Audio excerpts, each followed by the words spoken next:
या वातावरणाचा तर काही ताळमेळच लागत नाही, कधी गरमी लागते तर कधी पाऊस पडतोय आणि इतकी प्रचंड भयानक गरमी लागते ना की सांगू शकत नाही।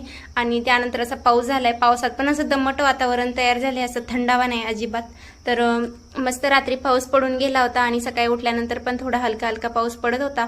तर मग पकोडे खाण्याची इच्छा झाली, तर मग आज नाश्त्यासाठी पकोडेच बनवले होते। तर पाऊस पडायला लागला की असं गरमागरम खाऊ वाटतं काहीतरी। त्यानंतर पाऊस उघडला होता आणि थोडंसं वातावरण पण शांत झालं होतं, ऊन पण थोडं हलकं हलकं पडलं होतं। तर लाडूला सायकल खेळायची होती, तर तिला घेऊन खाली आले। त्यानंतर मग ती खेळून तिला पुन्हा वरती घेऊन आले। तर दुपारच्या जेवणासाठी तयारी करत होते, चपात्या वगैरे बनवायच्या होत्या, भाजी बनवून ठेवली होती। तर गरमागरम चपात्या बनवत होते। तर अगोदर तेलाने मी असं पीठ अगोदर मळून घेते, कारण चपात्या मग मऊसूद होतात, अजिबात कडक होत नाही। त्यानंतर दुपारचं जेवण वगैरे आवरल्यानंतर हे म्हटले चला बाहेर जाऊया। तर बाहेर कुठे तुम्हाला मी नेक्स्ट व्लॉगमध्ये सांगते ते।